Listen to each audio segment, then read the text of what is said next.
Marsi, ndërkohë do të thotë diçka. Po. Se kishte diçka opozitare me atë çdo në ardh, jam dakord, edhe nga ana procedurale penale ashtu duhet të jetë, sepse çdo kallëzim ose çdo akuzë duhet provohet. Por në kuptimin e narrativës politike, sepse në atë mënyrë po e ndërtojnë. Narrativ politike do t'i përgjigjemi me të tillë është. Po, ka diçka thuhet që ka një standard në shkenca politike. Sidomos një nga teoricinë më mëdhenj Leo Strauss ka thënë këtë gjë.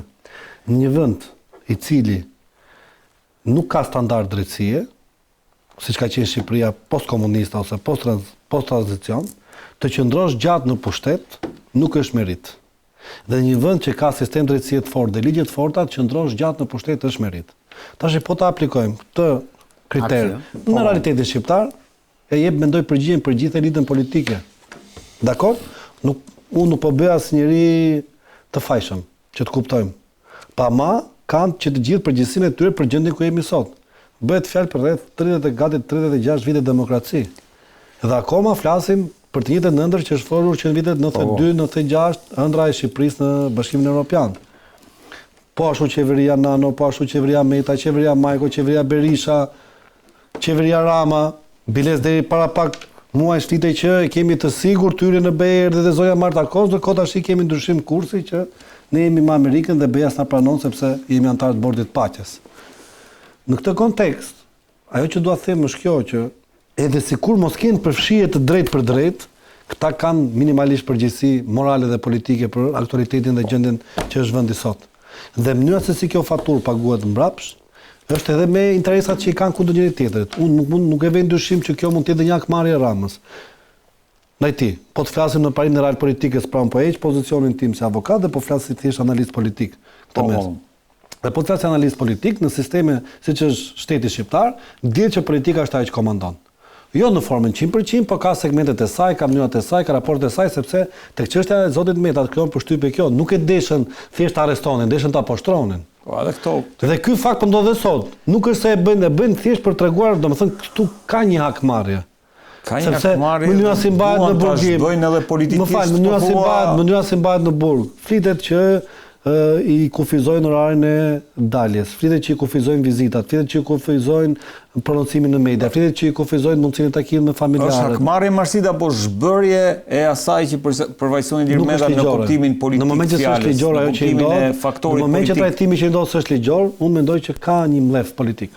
Denis, si e shikon fatin politik të Ilir Metës, nisur dhe nga kjo premisa që na dha Marsidi, faktin që mund të jenë prapa skena e gjitha kjo është një goditje organizuar për ta eliminuar politikisht si faktor politik të rëndësishëm. Dy momente, fati politik me fatin le të themi juridik. Fatin juridik është çështja që do vazhdojë gjatë dhe nuk e dim se si do shkojë. Dhe këtu Meta do ta bëj betejën deri në fund. Për sa i përket fatit politik për mua nuk ka çfarë. Pra, është një karrierë e mbyllur politike për Ilir Metën, sepse shoh pjesën tjetër. Pra, kur skena politike dominohet dhe do dominohet gjithnjë më tepër nga dyshja Rama Berisha, nuk ka më vend më për Metën. Pra, nuk kemi në kushtet ku kishte vend për lojtarin e tretë. Pra, të dy palët më thua janë të interesuar aktualisht që Meta. Jo, nuk është çështje interesimi, është çështje që koha të lë pas. Pra, nëse deri dje sistemi lejonte edhe aktorin e tretë, sot sistemi edhe me ndryshimet e fundit që po bëjnë Rama dhe Berisha nuk lejon më për aktor të tretë. Dhe këtu s'ka më vend për aktor të tretë janë fati politik i Metës po thua. Jo më për se po të ishte ashtu, atëherë pse e shohim gjithnjë më tepër Partinë e Lirisë të rënuar në aspektin elektoral? Do ta shihni në zgjedhjet e ardhshme, do jetë akoma më keq në imagjino sa pak vota në Tiranë sa morën ata, sa 7.000 vota mori Meta. Po se ka ndot më. Pikërisht pra. Nuk kujtohet tani sa që mos jem korrekt me shifrat. Diku 8.000 vota më duket. Që do të thotë, Redi, këtu nuk ka më vend për aktor të tretë jashtë burgut, jo më në burg. Burgu nuk është diçka që në Shqipëri përkthehet në vota si kur është pra, nuk ka vend sistemi politik bipolar, nuk lejon. Meta kishte vend për sa kohë ishte i fuqishëm me partinë e tij. Dhe duhet ja njohim këtë merit Metës që ai arriti të pozicionohet te tavolinat mëdhenjve. Pra që ishte dyshja i vetmi që e ka dalë. Momenti që ka kohë ka ikur nga kjo tavolinë, tani ecë se merre vesh si mund të kthehesh në këtë tavolinë. Nuk kthehesh dot më. Tavolina është me ndihmën e Berishës Po nuk ka nevojë më Berisha për metën. Kishte nevojë kur kishte, tani s'ka më nevojë fare. Sepse Berisha do ta diskutojmë, pastaj lufton për dominimin e opozitës. Atë e siguron vetaj, nuk ka nevojë për metën për të qenë le të themi leadershipi i opozitës. Nuk ka. Kundrazi Meta po thua. Unë Denis, jo të për të kundërshtuar, po thjesht e kam kështu psikologjike këtë gjë. Më thot mendja që në një moment të caktuar, uroj që të mos jetë gjatë për zotin Meta, dita kur të dali nga burgu dhe të jetë aktiv pastaj brapa. Nuk e di pse shikoj tek ky personazh një lloj hakmarrje të përbrendshme. Unë nuk besoj domethënë që në një moment caktuar kur Meta të ketë mundësinë që të bëj politik dhe larqoft, imagjino sikur të vinë pushtet, nëse këta njerëzit të cilët janë bërë strëkëmsha dhe ja kushtozuan jetën me këto 2 vite burg apo 3, dhe këta mund të jenë Rama, Berisha apo cili do, unë nuk besoj se Meta ka për t'i falë. Po nuk është çështja këtu. Problemi është si futesh edhe me Berisha. Unë nuk e besoj. Se tani po e bëjmë çik si shumë këtu. Leonardo, nuk është shqiptare. Është politike. Kanunore. Jo, kështu është politike. Kanunore. Po e bëjmë politike. Nuk është çështje ndjenjash. Kjo thonë janë në pazarit të ri, bimë të bukur. Po. Nuk është çështje as ndjenjash as emocionesh. Jo, si e shikoj thash në perceptim. Si supozoje dolin Meta dhe konkuron në zgjedhjet 2029. Si futet ai në sistem? Jo, shikoj. Tani dëgjoj gjë. Ka të vështirë pa mundur me 100 mandate. Denis. Po me 100 mandate. Na dëgjoj, pa si e menoj unë tani. Po pra. Meta është një kafshë politike. Por le të jetë. Po duro pra ta bëj analizë. Sistemi është më i madh se kafsha politike. Le të jetë mos atë jetë, unë po them është një kafshë politike. Nëse ti do kesh një sistem sikundër përflitet, urojnë që të jetë 5%. 10 vere. Po jo 5. Ore vere 10. Po 5 po ma dëgjoj se sistem proporcional. Proporcional kombëtar. Po. Proporcional kombëtar. Po. Tiku sot do kishte 7 deputet mo. Jo, e ke gabim. S'do kisha as deputet. Nëse shkojmë te kjo. Po ti s'e ke lexuar këto që duan të bëjnë pra. Proporcional 5% zotri duhet të kesh 80.000 vota në shkallë kombëtare. Po sa mori pra? 65 mori Tiku. Ore jem Terezi. Po pra jo, unë kam shifrat si jam Terezi. Po, dhe një herë po të them, sa është? Si është kjo 5%, 80.000 vota. Po. 80.000, 1.600.000 janë votuesit. Dhe ata që votojnë, jo ata që po pra 1.600.000, 1.600.000, 5% janë 80.000 vota. Po. Tiku mori maksimumi 65.000 vota. As nuk hyn fare. Nuk hyn fare mor, se ai janë mjeshtrat e sistemit, siç e kanë. Dakor. Unë them që ai është një kafshë politike dhe nëse do jetë aty, ma beso, jo vetëm që do jetë në parlament, të të bëj një korrigjim të vogël. Okej, në rregull. Meta ka marrë momentin e tij jashtë qeverisë, që nuk kishte asnjë problem me perceptimin apo marrësit, ka marrë 80.000 vota në vitin 2004, maksimumi. Ka marrë 80.000 vota. Si 80.000 vota, më çfarë po? Po aq më ka marrë më burim. Po në 2019 do kishte 19 Po po them kur ishte pa pushtet po them, se ai po vjen tani zëre se do vi prap. Po jo, si vota. 2009 po flas më. Po si vota. Në 2009, mos u ngatro më burit. Dolin 2005 Meta. Po. Në 2009 mori 80.000 vota ato 4 mandatet e zemrat që tha. Tani me 80.000 vota nuk merr dot je në limite, e merr apo se merr një mandat. Prandaj po them që nuk është aq e thjeshtë.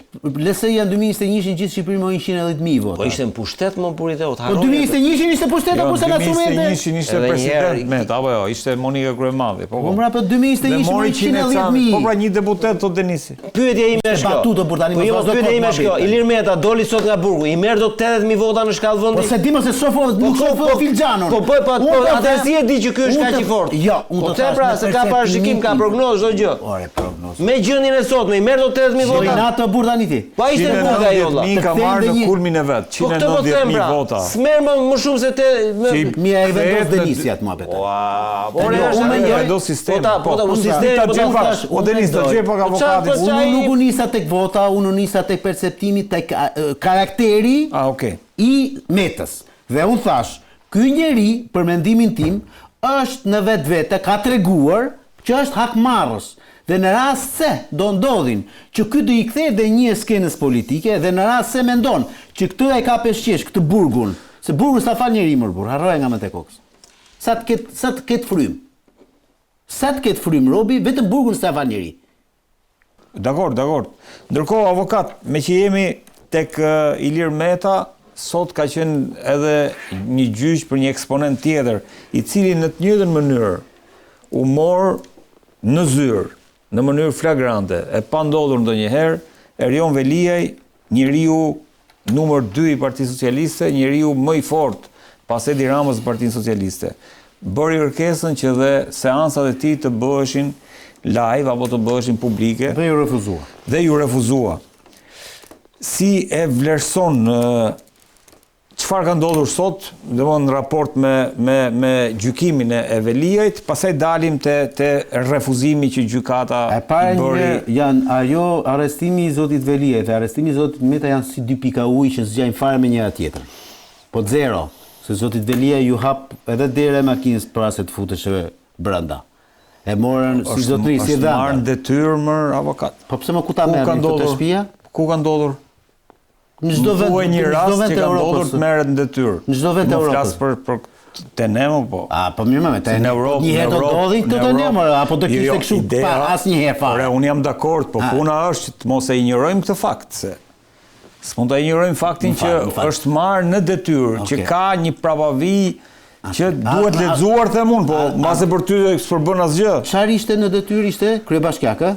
Po, ishte fatostushë si kryebashkiak më pak se sa Erion Veliaj.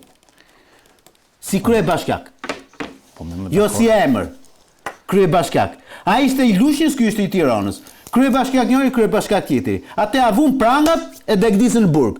Këtë jo, këtë japën derën, e futën aty brenda si dhëndër. Dhe ky avazhon ankohet akoma. Dhe i shkuan, i montuan përgjues në burg i montuan përgjues. Burgu i gjithë është në përgjimore. Dakor. Çdo gjë në burg është në përgjimore. Çfarë do të gjykat nga prokurori Dado? Fakti që. Po është legjitime më. Është legjitime më ta përdorësh një gjë të tillë. Ore, nëse mirë, dakor. Nëse për ty është normale, e në rregull, nuk ka problem, jo. Si që ka normal, unë po them, ore zotri, unë po them, a ka bërë një gjë për të cilën është jashtë rregullave procedurale? Jo. A e kam për të zotri Erion Veli, a e kam bërë të Meta? Po, mor zotri. Ku e kam bërë të Ilir Meta? Po e kapën për grizheles, mor dhe nxorën e futën mrena në makinë e policisë. Pa ja lexuar fare as të drejtat, pa ja lexuar vendimin e gjykatës. Zoti Erion Veli i shkuan në zyrë, ja lexuan vendimin e gjykatës. Ja dhanë të drejtat, i thanë të lutëm dhe e shoqëruan. Si që ka më burr? Një lloj është? Te çështjet juridike unë s'bëj debat. Tani mos flasim tani kot. Meta rritet. Ti po thua që nuk ka ndaj Velijet një pravavi, njëjtë siç ka me Metën. S'ka dakor. Metën e lën te Erion Veliaj, njeriu i dytë i pushtetshëm. Partia Socialiste në pushtet, ti thua nuk ka lidhje. Jo, këtë fletën baje se jepi. Ilir Metën e lënë dhe godina e Ahmet Zogut. Ahmet Zogu e ka bërë atë godinë. Njërë, se dy godina aty të 313. Njërë që është rekonstruktuar ishtasi, dhe tjetër që ka qenë kohën e Ahmet Zogut, e lënë aty, kurse këtë zotrin e çoi me pamje nga deti.